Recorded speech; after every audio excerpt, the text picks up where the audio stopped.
Muy buenas noches, estamos aquí en un nuevo programa de En Transición.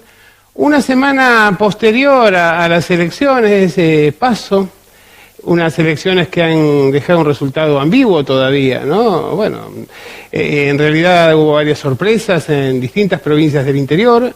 La provincia de Buenos Aires, que todavía tenemos la incógnita respecto de qué es lo que va a pasar. Llamativamente, desde que hemos vuelto a la democracia, es la primera vez que pasa casi una semana y tenemos a la principal provincia donde habita el 38% de la población en esta situación de ambigüedad. ¿El diablo ha metido la cola aquí? Bueno, ya lo veremos con nuestros invitados.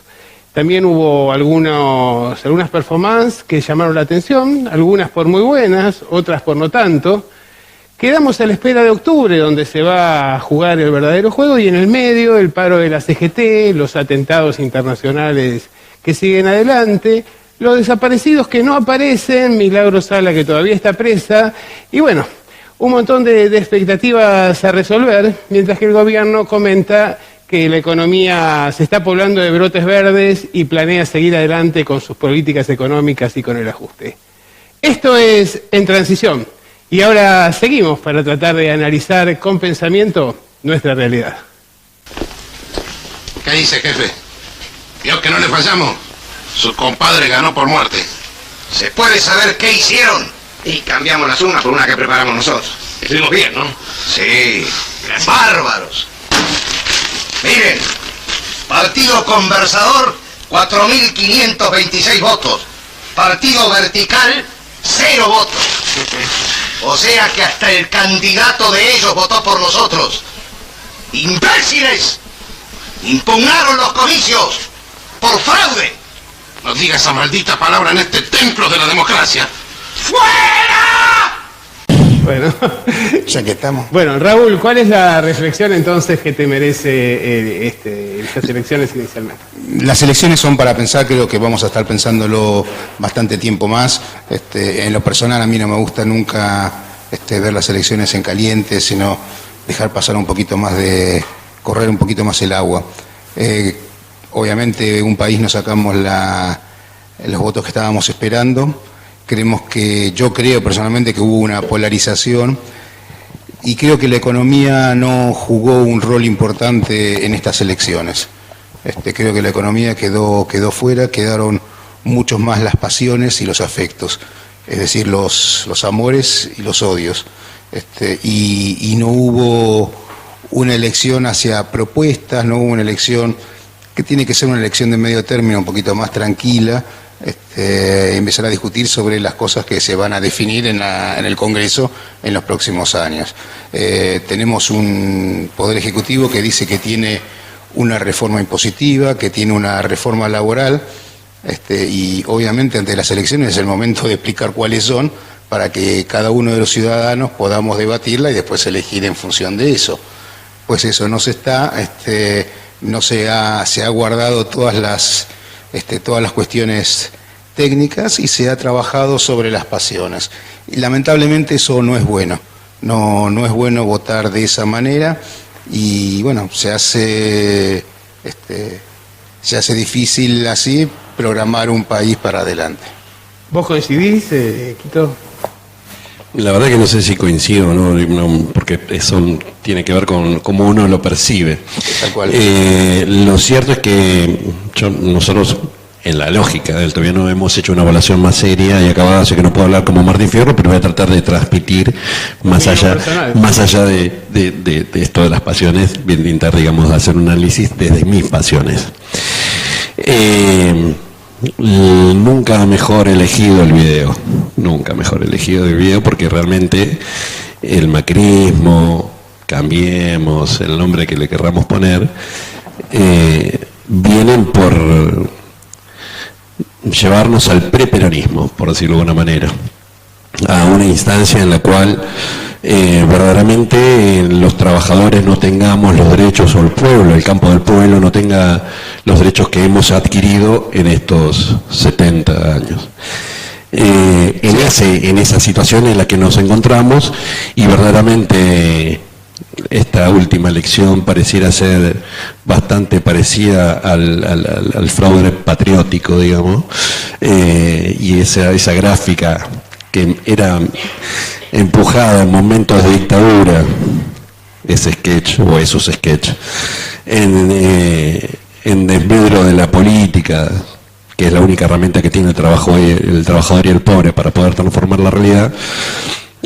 Lo cierto es que esta gente lo que intenta hacer es que nosotros abonemos en conjunto al pueblo al descreimiento de la democracia, al descreimiento de la participación, y lo cierto es que les resultó bastante bien, porque cuando empezás a mirar el mapa, y sobre todo en la provincia de Buenos Aires, es cierto que nosotros, en este caso Unidad Ciudadana, ganamos numéricamente, pero territorialmente en la extensión ellos han demostrado que han tenido alguna capacidad. Nosotros estábamos cuestionando o diciendo, tan loco, ¿cómo suena el dólar? Esa suba del dólar a ellos les permitió en las zonas más rurales que mejoraran su performance. Sí, pero llamativamente no ha sido solo en las zonas rurales, porque digamos también en las zonas urbanas, ¿no? Me parece que está en las áreas, alejándonos del centro de los distintos distritos, se incrementaba el voto de Unidad Ciudadana, pero en la zona de los sectores más acomodados, que evidentemente nos muestra que hay una Argentina bipolar en este sentido, ¿no? Cada vez hay dos, si vos me preguntás primero, las elecciones de esta característica, de sobremanera esta elección, es distrito por distrito. Entonces no hay posibilidad de decir, bueno, puedo buscar un eje, una forma, una lógica. No, porque cada distrito tiene sus particularidades, y al no haber una conducción única, absoluta, como consecuencia de la derrota del 2015, la dispersión es tendiente más la dispersión que el poder unificar en una única propuesta. Yo concuerdo con él de que, verdad, faltó propuestas en esta elección. Se tendió desde nuestro lado en Provincia de Buenos Aires a llevarlo al problema del pueblo, y no a una propuesta de cómo se resolvía el problema. En eso concuerdo. En el PRO, en Cambiemos, es seguir para atrás, insultando, denigrando, cuestionando nuestra forma de conducción del Estado, sin mencionar ni siquiera todas las atrocidades que han llevado a cabo. En el resto del país hay una diversidad de cosas muy particulares. Nosotros, la Martín Fierro, en Entre Ríos, fuimos en la interna encabezando una lista en contra de los últimos 3 gobernantes que son peronistas, y en contra del PRO. Y salimos en ese marco, salimos en segundo lugar dentro de la interna, con lo cual, si perdió el peronismo, somos la tercera fuerza de la provincia, para ponerlos así en términos grandilocuentes. En Chaco fuimos con Pepo, con el gobernador.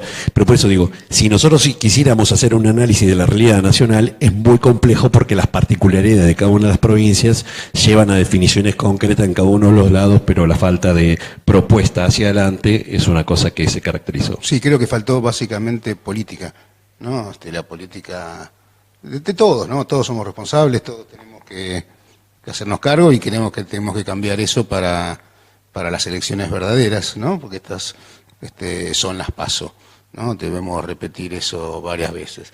Son las PASO. ¿Vos estás de acuerdo con que se nacionalizó la elección y eso implicó o explica los comportamientos electorales en la provincia de Buenos Aires? Es decir, la caída abrupta que han tenido, por ejemplo, bueno, Randazzo, que no sabíamos cuál era su piso, pero sí en el caso del Frente Renovador, que no consiguió repetir. No consiguió repetir, y en una alianza más ambiciosa todavía. Sí, bueno, pero tiene que ver con esto, sí, obviamente, con la grieta, con la polarización, y que le hacía muy bien a uno y más o menos bien al otro. pero que en definitiva no se hablaban de los problemas del país. Es decir, está muy bien lo que se planteaba, vos lo reconocís, es perfecto, o sea, lo que nos pasa sabemos a nosotros, ¿no? Lo que está en la calle, lo sabemos, no más ahí cómo lo resolvemos. Y vos lo has dicho a ti mismo en este programa, recuerdo hace un tiempo cuando contabas los problemas que tenía la pequeña y mediana empresa, las políticas que se estaban implementando, cómo cada Sí, vez... y todos los días hay una resolución chiquita, ¿viste? No es la gran cosa. Todos los días, pum, te ponen una, te ponen otra. Por ejemplo, ahora, acá la aduana dejó de informar las importaciones. Nosotros, los sectores, tenemos... Esa información es una información vital para nosotros. Saber cómo vienen las exportaciones, para hacer un control, para saber de si vienen nuestros asociados, para que la gente tome decisiones. Mira, te están inundando con esto, voy a tomar una decisión. ¿Qué es lo que hicieron? Rompieron el termómetro, ¿no? Y recuerdo, y lo digo con los mismos términos que ellos acusan al anterior gobierno, ¿no? Con el INDEC. Ellos acaban de romper el termómetro y nosotros no podemos saber cuáles son los números del comercio de exterior de Argentina. Y otra cosa que llama mucho la atención es la diferencia entre la cotización oficial y paralela del dólar, ¿no? Parece que hay mucho dinero negro circulando. Sí, y una intervención feroz del Estado para manejar los números en función de las cuestiones electorales. No, o sea, el libre mercado es para los pymes, pero ellos intervienen fuertemente desde el Estado cuando conviene. Y bueno, necesitaban un dólar de 18, pero yo creo que también no se les podía disparar mucho, porque ellos tenían la renovación después y el efecto inflacionario también le iba a poder molestar bastante en las elecciones. Igual, el efecto, lo que nosotros tenemos que entender es que ellos no van a pensar la política desde nuestra cabeza, primera situación. Ellos la piensan de la suya, que es muy particular, y nosotros estamos lejos de ese razonamiento. Ellos lograron con eso que liquidaran, que vendieran los que tienen los hilo bolsa. Eso implicó una cantidad de dólar nuevamente dando vuelta, y automáticamente, en su lógica de intervención, que dicen que no, pero es intervención, digamos, de supuesta lógica del dólar flotante y dejarlo al libre mercado que condicione o resuelva, digamos, el valor, lo volvieron a bajar porque sabe que se le complica, digamos, en otras instancias, pero le sirvió para la resolución de este proceso electoral, en cual amplió su órbita de incidencia. Por eso digo, intervino para las elecciones. Bueno, si hay tantos acuerdos, ¿por qué van separados? A ver, la pregunta que se hace el público. Para romper, yo no voy a ser disruptivo. Yo voy a ser disruptivo. Lo primero es que... Estamos de acuerdo con el análisis, sí. Ahora tenemos que ver si estamos de acuerdo con las soluciones. Porque claro, para mí la gran pregunta acá es qué es lo que pasa después de octubre, sobre todo. Más allá de que hay que tratar de garantizar el mejor resultado. El tema es, está bien, estamos de acuerdo con el diagnóstico. Perfecto. Ahora, ¿cuáles son las soluciones? Ahí está. ¿No? Entonces, lo que yo critico al anterior gobierno, que al final, que hizo lo mismo que había hecho con en cuanto al manejo de divisas. Es decir, nosotros tuvimos unos primeros 4 años del gobierno de Néstor con plena producción, con ingreso de divisa, con superávit primario y secundario, ¿no? Una economía brillante y un manejo muy, muy meticuloso del gasto público, ¿no? Con Néstor. Con Néstor. O sea, hubo 3 gobiernos para mí. Yo creo que sí. No hubo uno, hubo 3. ¿No? Entonces es el primer gobierno de Néstor, el primero de Cristina y el segundo de Cristina. El segundo y el problema, bueno, cuando empezamos en el gobierno de Cristina, arrancamos con, lamentablemente, con el iniciador de la grieta, que es Lustó. O sea, Lustó con la 125 inaugura, ¿no?, con una muy mala decisión la grieta, sin tener ningún acto político ni saber las implicancias de eso.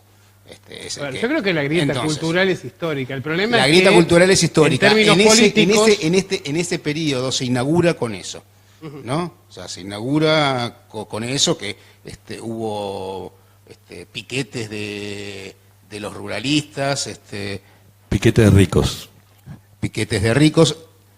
O sea, era piquetes de la Federación Agraria en función de los ricos, una Pero cosa vos te acordás descabellada. que era algo descabellado, que era que los que tenían que pagar el bife de lomo en aquel momento 80 pesos, que se ponía como algo excepcional, eran los mismos que estaban respaldando las medidas de fuerza del campo, ¿no? Es decir, que era una cosa absurda. En lugar de respaldar las políticas del gobierno que tendían a achatar los precios, lo que hacían era, de alguna manera, estimular el reclamo e impulsar lo que iban a tener que pagar con su propio bolsillo. Nosotros le dijimos a la Federación Agraria en una carta, le pedimos, ustedes no se tienen que juntar con la sociedad rural, ustedes tienen que juntar con los pymes industriales, porque estamos en el mismo nivel y tenemos los mismos problemas. Pero se juntaron con ellos y pasó lo que pasó. Ahí digo, no voy a entrar en la discusión económica porque la verdaderamente me vas a ganar 28-0 sin ningún problema. Porque no entiendo nada de economía. Lo que sí entiendo es que ninguno de los tres gobiernos tuvieron... No me interesa ni siquiera ganarte. Pero no por competencia, digo, sino porque no tengo como para poder fundamentar, digamos, en contra de lo que pudieras decir. Nada más que es una cuestión de forma, digamos. Lo que sí también es cierto, yo concuerdo que hubieron tres gobiernos, pero hubieron tres mundos.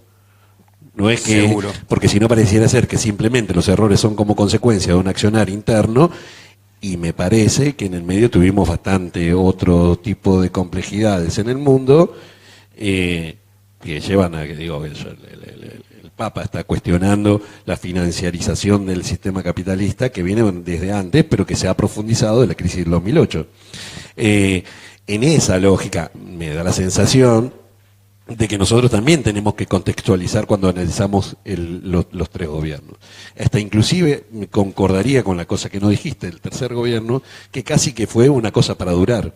Pero la cosa para durar también había en esta, que es una grieta no solo cultural, sino económica, de intereses encontrados económicos absolutamente antagónicos, los grupos concentrados, junto a los grupos económicos concentrados en medios de comunicación, juntos construyeron este resultado electoral y sistemáticamente fueron boicoteando ese gobierno. Entonces, en esa lógica, mi cuestionamiento, si se quiere, a un país y a otras expresiones símiles, es que en vez de abordar la grieta del lado que debieran, desde mi concepción, debieran estar, fueron construyendo la senda del medio, que lo único que hizo es restar capacidad de resistencia a lo que termina siendo este gobierno, con lo cual, desde mi concepción,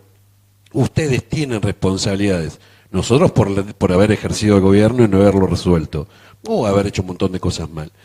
Ustedes porque terminaron desequilibrando la balanza hacia el lado del campo de los grupos concentrados económicos. Entonces, ahí también lo mismo que vos le decías a la Federación Agraria, te cabe a vos. No encuentro en dónde. Es decir, cuando se acompaña a Doha, a un presidente de la nación, que no es la dictadura. Yo no creo que sea la dictadura. Hay muchas cosas que en lo económico y demás se parece a aquellos, pero no es una dictadura. Tampoco creo que sean los alagaríes de la República, porque obviamente no lo son, ¿no? Lo que pasó ayer, ya lo vimos,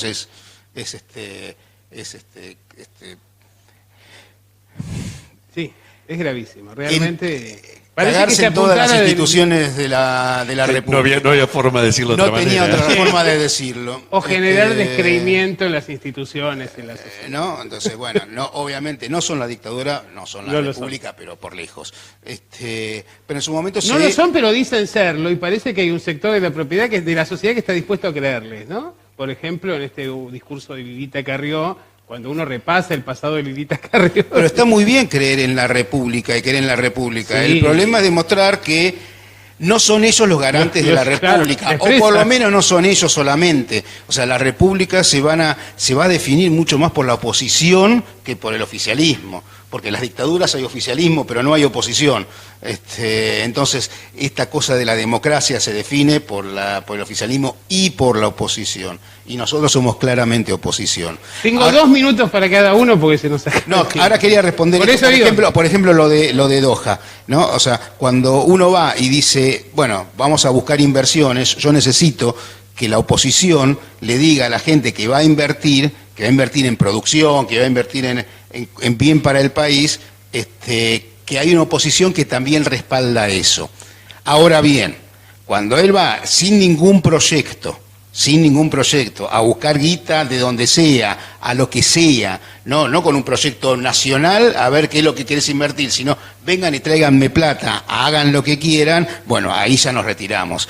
Eso no es inversión, eso es entrega. Y en 30 segundos, ¿por qué tendrían que votarte? ¿Por qué tendrían que votarnos? Pues nosotros pensamos en un país productivo. Básicamente, creemos que el anterior gobierno se centró mucho en el consumo y no se centró tanto en la producción, no hubo ese cambio de los paradigmas industriales del país y no lo hubo ni en el anterior gobierno, no lo puedo esperar, del anterior lo esperaba, de no lo puedo esperar, pero hace 200 años que no está pasando esto. Y la verdad que la propuesta nuestra es empecemos a pensar en la producción y el trabajo, que es lo único que nos va a poder salir a salvar. No es las cuestiones financieras, no son las LEVAC, y no es andar pasando la gorra a los capitales extranjeros para poder sobrevivir. Bueno, quito lo mismo, 2 minutos y un poco, ¿por qué hay que votar a la Unión Ciudadana en octubre? Básicamente porque nosotros somos los únicos que podemos asegurar que este país salga adelante. Esa es, digamos, como lógica principal. Segundo, creer que este gobierno no tiene proyecto es no reconocerlo, no asumirlo. Digamos, el proyecto de ellos es la destrucción del sistema capitalista, industrialista o fordista, o los restos que quedan de aquel proyecto político que se instala centralmente con el peronismo, que después se sostuvo y se mantuvo, digamos, inclusive durante la dictadura, pero lo cierto, hasta la última dictadura, que es la que empieza con el camino inverso. La verdad que nosotros... Las dictaduras lo mantuvieron. Sí, pero eso, la última, pero cambió el mundo. Ese es el punto central, es que cambió el mundo, y en ese cambio del mundo deja de existir la lógica fordista, la de explotación del trabajador, y empieza a surgir la financiarización del sistema capitalista. En esa lógica en la cual ellos creen que si ponemos un billete arriba de otro billete, eso genera billetitos, es una falacia, pero es hacia donde quiere ir el sistema capitalista. En ese marco nosotros, desde Unidad Ciudadana, de Frente para la Victoria, desde el peronismo, el nombre que le querramos poner al proyecto nacional, nosotros seguimos creyendo que de la única manera se sale es produciendo, de la única manera es desarrollando un país que tenga la capacidad de cuestionar a esa lógica, a esa forma de entender e interpretar el sistema capitalista, y nosotros queremos construir un capitalismo nacional. Bueno, muy breve, ¿qué querías decir? ¿Querías decir algo más? No. Ah, pensé que quería decir alguna cosa. Bueno. Una chicanita. No, eso lo dejamos, porque en realidad me parece que hay como algo... dijo un país, estaba repitiendo un país.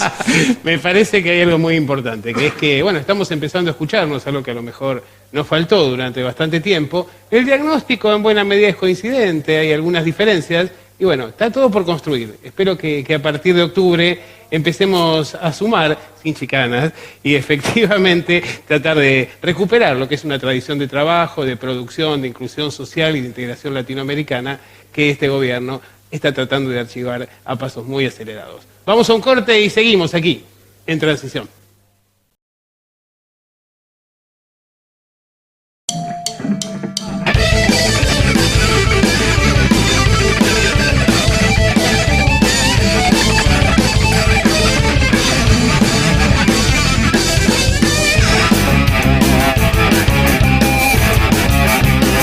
Seguimos aquí en Transición y bueno, con el Vengador recargado, nuestro amigo César Merlo. ¿Cómo está? Y acá andamos. Estamos con el ánimo bien arriba después de las elecciones, de la demostración democrática del domingo pasado. Lo vi festejando el otro día, en un búnker. Sí, por su pollo, pero por su pollo. Nosotros festejamos a base de choripán. Choripán, Manaos para todo el mundo. Manaos, no, está haciendo propaganda acá. Uy, sí.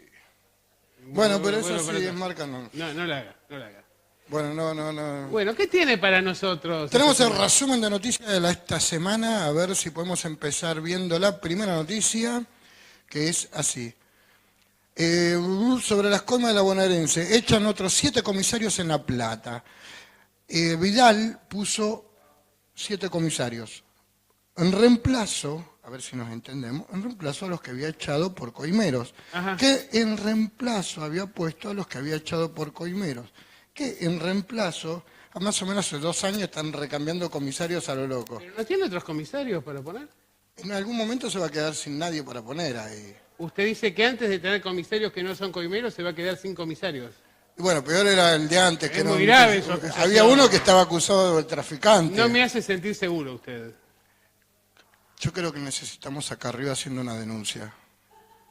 Una denuncia más, pero denuncia todo el tiempo, Carrió. Y bueno, justamente para algo le pagamos, ¿no? No sé, pero parece que tiene éxito. Yo no sé, creo que recolecta votos según la cantidad de denuncias. Mirá, no me hables de eso porque el solo hecho de pensar que viajo en el subterráneo y el 50% de la gente que viaja conmigo en el vagón votó a Carrió ya me pone loco. Discúlpeme, pero yo, Se me no voté al gobierno. Así que acá somos sarpullido. dos. Somos dos y yo no voté al gobierno. Estoy sospechando. ¿De quién? ¿De usted? No, Ah, usted votó en provincia, ¿no? yo voté en Ah, provincia. entonces no sospecho más. Yo voté en provincia, voté a una señora, me sostiene la nota. Le sostengo. Voté a una señora que hace esto. Hola, gracias. Gracias por votarme. Una cosa así, te la votea constantemente. Algunos dicen que es la próxima Bueno, líder del peronismo. ¿Usted lo vio provincial. el discurso? Sí, la vi. ¿Lo vio cuando dijo que la provincia de Buenos Aires es una provincia grande? También la vi Un cuando hallazgo. se enojó. Ah, no, eso Sí. no lo vi. La verdad yo. que prefiero que siga hablando de esos discursos que usted está haciendo referencia a cuando se enoja. Vamos con la siguiente. Sigamos. Le devuelvo. Por favor. Vamos con la siguiente A noticia. ver. ¿Qué dice? La búsqueda de Santiago Maldonado llegó a la Interpol. Ajá. A mí la cuestión esta Maldonado, que la busque la Interpol, no me da ninguna garantía. ¿Pero no había un pueblo entero de Maldonados para agarrar cualquiera y traerlo? No, ese era un pueblo entero de Santiagos, Ah, en Entre Ríos. Eran Santiago. Eran todos Santiago. Maldonado parece que no encontraron ninguno. Un Juan Maldonado, pero por ahí lo Porque traen. en por ahí Entre no. Ríos hay mucha gente parecida porque eran todos como Urquiza. Vio que Urquiza tenía más de 200 hijos. Tal vez por eso el parecido. Y bueno, por ahí lo meten adentro de una camionetita, se lo llevan, qué sé yo, lo llevan para el sur. ¿Quién le dice? Por Ahora, el plazo. vio que el gobierno está regalando aquí en la ciudad para el Día del Niño camionetita de juguete. Eso viene. ¡Ah! Sí, entonces lo vio. Claro que vio. lo vi, acá no se escapa nada. Le quería comentar con respecto a esto de la Interpol. A mí, qué sé yo, que la Interpol busque a Maldonado no me llena, no me pone ninguna esperanza de que lo vayan a encontrar. De hecho, lo buscaban a Grindetti, ¿se acuerda Grindetti, el intendente de Lanús? El que fue buscado durante mucho tiempo. ¿Y el está en tipo- Lanús? Está en Lanús. ¿Lo encontraron, Dentro de la se ve? municipalidad, asumió en Lanús y todo, y la Interpol lo seguía buscando. ¿Pero lo encontró o no lo encontró? La Interpol no, lo sigue buscando. Ahí en No, Hipólito después se Yrigoyen, borró de la 4.200. página. Veamos. Pero si no le podemos decir a Interpol dónde puede ir a encontrarlo. No, pero se borró de la página, lo Ah. de Grindetti. Después de que asumió Temer, no sé por qué, de pronto... No sé, pero a Grindetti no sacudieron- le fue mal en la elección. Sacudieron el árbol. No le fue mal a la elección a Grindetti. Ah, no. Pensemos que es lo que vino antes para que a Grindetti no le haya venido No, mal en la pero elección. obvio. La tercera noticia, no sé A si ver, la otra tenemos a noticia mano, por ahí. es con respecto al aumento a los jubilados. Le van a aumentar a los ¿Vio que el gobierno aumentaron. responde a las expectativas populares? Ah, sí. 7.246 pesos lo aumentaron. ¿Ese por es el mes. aumento o, Es- o no, a no, ese, ese es o el ese haber monto? mínimo. Ah, El haber mínimo 7.246 pesos. pero están exentos del pago de la luz, el gas, los servicios, tienen No, si alimentos ganan una de- fortuna, hay una reparación medicamentos histórica. gratis. Hay una reparación histórica. ¿Ah, sí? Pero la línea de pobreza es de 15.000, así que no sé, necesitamos 2 jubilados para no ser pobre.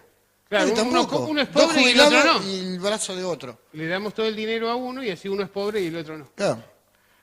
Y el monto mínimo para entrar a indigencia es de 5.045 pesos.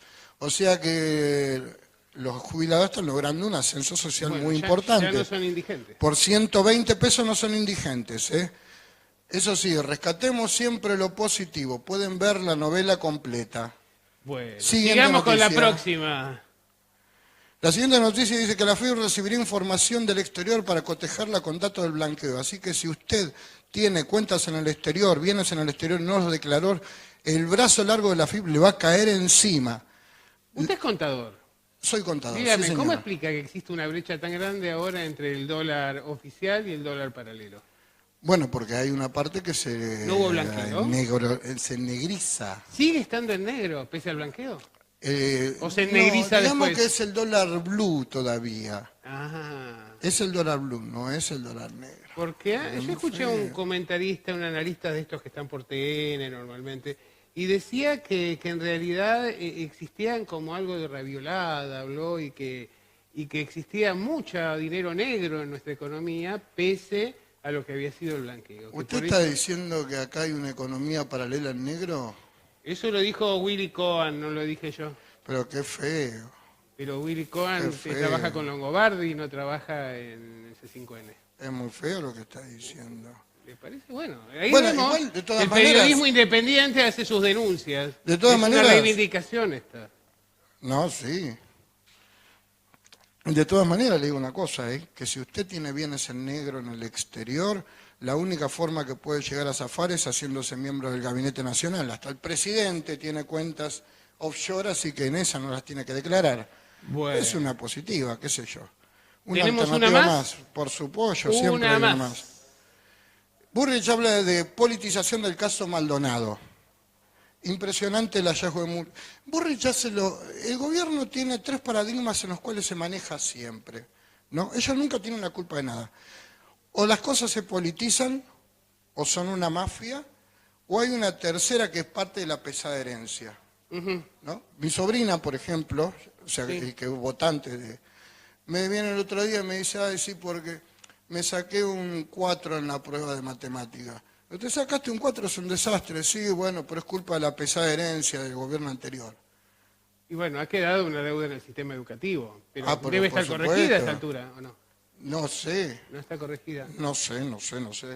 ¿La siguiente? Yo no sé, porque mis 3 hijos fueron a votar en Lanús y sabe que no aparecían los votos. Pero eso En la mesa, y en la misma mesa votaron. Sí, pero hay muchos, Tal vez muchos confundan los telegramas con colores de número las cero. listas. No, Mire, ¿cómo se dibuja un cero? así. Así, un círculo. Sí. ¿Cómo se dibuja un globo? Un círculo y el hilito. Nosotros no estamos viendo el hilito, no estamos leyendo que la gente votó, en vez de a Cristina, a Cambiemos. Es ese un era el cero problema. y el hilito. Bueno, le voy a tener que pedir que nos dé la última noticia, porque ahí la tenemos en la gatera a nuestra amiga. Pero por favor, Luber, la señorita Lubertino. Así que cuéntenos la última. La de última las son noticias. los regalitos que están haciendo por el Día del Niño el gobierno de la Ciudad de Buenos Aires. Ajá, ¿y qué regala? Están regalando un camioncito, ahí lo podemos ver en pantalla. ¡Qué bonito! de- ¿Cuántos colores? Ay, es re lindo, es de gendarmería.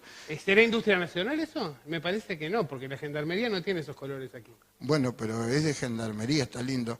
El kit tendría que venir un poco más completo, aparte del camión. Tendría que traer un bastoncito Bueno, sí. como para sacudir, ¿no? Un bastoncito, un aerosolcito de gas. ¿Y por qué no para completar un muñequito de Santiaguito como para agregar Y yo la pondría conduciendo a la ministra. una botellita de cerveza? Eso lo dijo usted. No tiene respeto por las Yo no respeto a nadie. las autoridades de la República. Yo no respeto a nadie. No, discúlpeme. El pueblo se ha expresado el domingo pasado, se expresó por tercios, pero en un tercio mayoritario. ¿Por ¿no es qué cierto? me hace llorar? ¿Pero por qué? ¿Por qué esa necesidad de hacerme llorar? No sé, me parece que tenemos que pensar que hay gente, tal vez no sean muchos los que les va bien. Un Ahora también podemos 36%.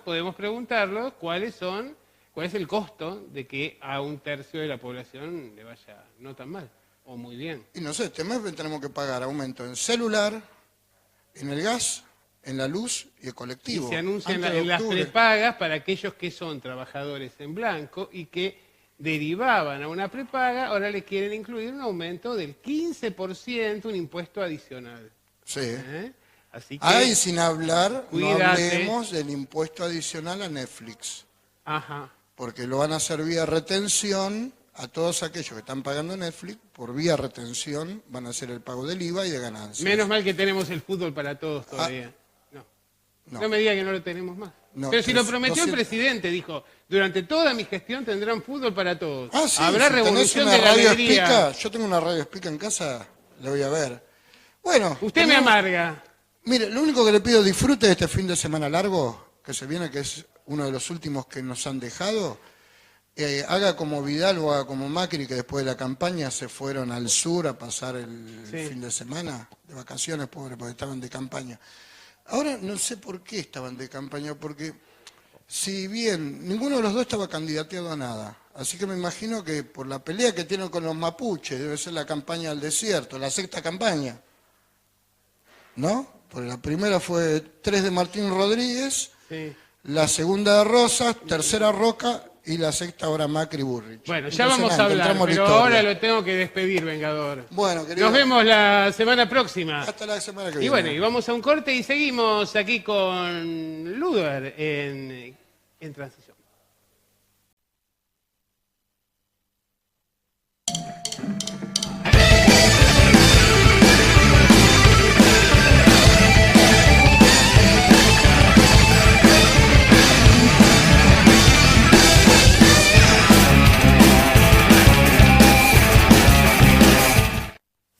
Último bloque de Transición y aquí con nuestra columnista Estrella. ¿Cómo le va? Como Estrella.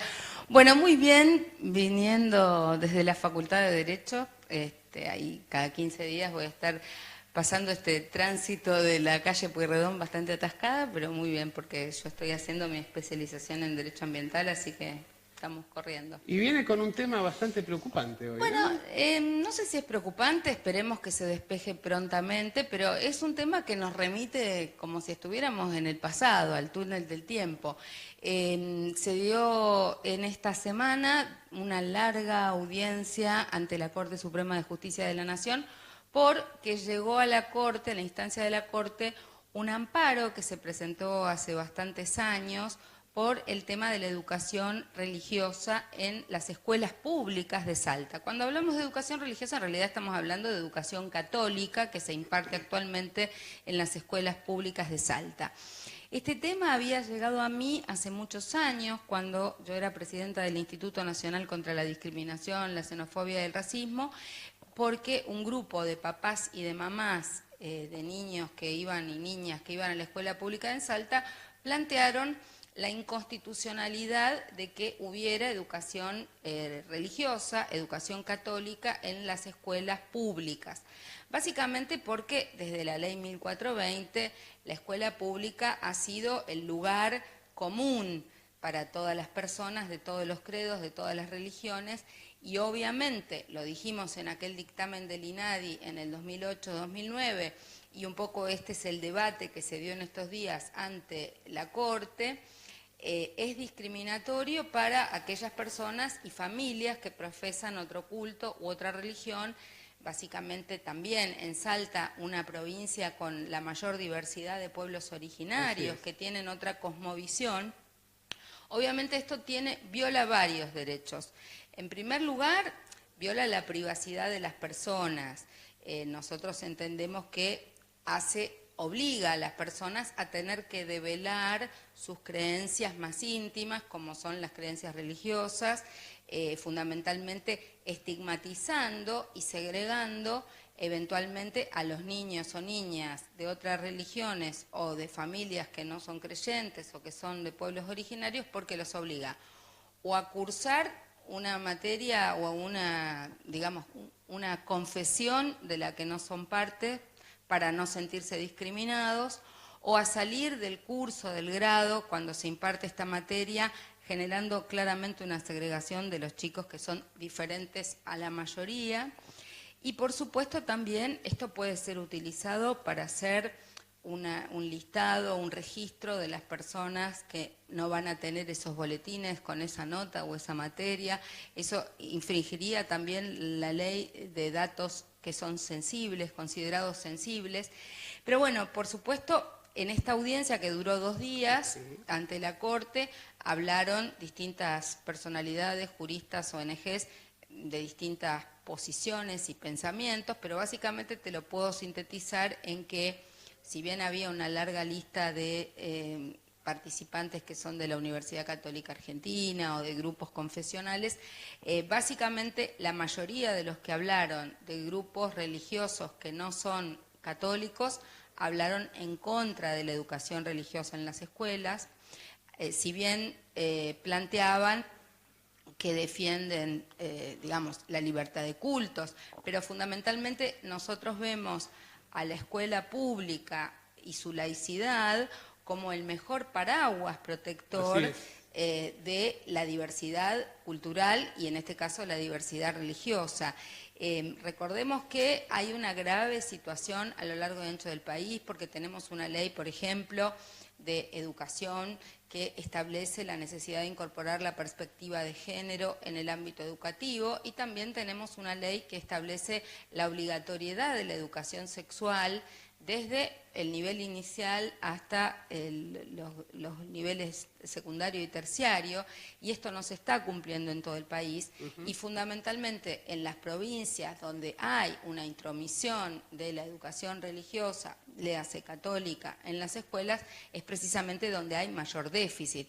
Esto redunda en falta de formación que tiene que ver con la igualdad real entre varones y mujeres, temas que tienen que ver con embarazos adolescentes, violencia de género, temas que tienen que ver con el no respeto a la diversidad sexual o temas que tienen que ver con la presión social frente a las personas que tienen una distinta orientación sexual o identidad de género, o si digamos el uso de los preservativos o de los métodos anticonceptivos. Entonces, estamos hablando de que hubo 10 años de debate detrás de estas leyes para lograr que se instauraran algunos contenidos respetuosos de la complementariedad con lo que en cada familia, digamos, se puede conversar sobre estos temas, pero que son información útil, accesible para los niños y las niñas.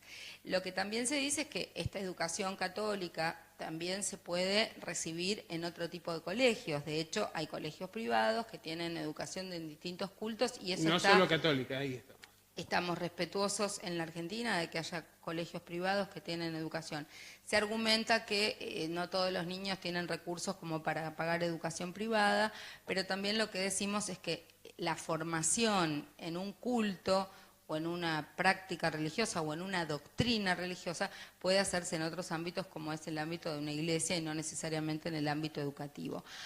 Para ir cerrando porque nos queda poco tiempo. La semana que viene sigue la audiencia. Habrá audiencia desde las 10 de la mañana, se puede seguir la audiencia online de 10 a 13 en la página web de la Corte Suprema de Justicia de la Nación. Hay audiencia el miércoles y el jueves, ahora le toca a la parte en la audiencia hablar a las partes. Y bueno, luego fallará la Corte. Hay que decir que el ministro Rosenkrantz se excusó de participar porque él fue parte de una de las ONGs que lleva el litigio, que es la ADC, que junto con los papás y las mamás es la organización no gubernamental que protagoniza el amparo. Así que bueno, la semana que viene, la semana que viene no va a haber resultados, estamos volviendo a discutir temas que creíamos que ya estaban totalmente saldados en nuestra sociedad, ¿no? Bueno, esto realmente es una rémora del pasado y se dieron argumentos que eran bastante decimonónicos, por no decir medievales, ¿no? En algunos pasajes de la argumentación sobre por qué la necesidad de dar educación católica en las escuelas. Pero bueno, es la Argentina con sus contradicciones y eso también a veces tiene una incidencia muy importante sobre otros temas. Pensemos que estamos ante la criminalización de una médica en este momento en Chubut, que estamos esperando la sentencia de una médica el 22 de agosto, el tribunal va a fallar, una médica que practicó un aborto legal, pero después muere la joven o la paciente y la están criminalizando por haber practicado el aborto, aunque están dadas las condiciones legales para esa intervención. Entonces, es complejo, ¿no? La realidad es compleja y yo creo que muchos de estos temas a veces funcionan como barrera para la presión social que se ejerce en lugar de lograr que todas las personas puedan ejercer todos sus derechos conforme su proyecto de vida, conforme su autonomía personal, respetuosos los unos de los otros, porque estas cuestiones no implican imponerle a otro las creencias propias, pero de esa misma manera no queremos que ninguna mayoría le imponga a la minoría sus creencias cuando se trata de cuestiones que son de la intimidad o del fuero individual. Bueno, se nos acabó el tiempo, como siempre nos queda corto, pero si te quedaste con ganas de seguir escuchándonos a nosotros dos, el lunes nos podés oír por... Vamos a estar en Radio Sónica, como todos los lunes, Café con Luber, y lo tenemos de columnista a Letieri, así que seguimos en dupla. Muy bien, a las 15 horas el lunes ahí, y si no, a las 18:30 el próximo viernes con nuestro amigo el Venga César Merlo, aquí en Transición. Chau.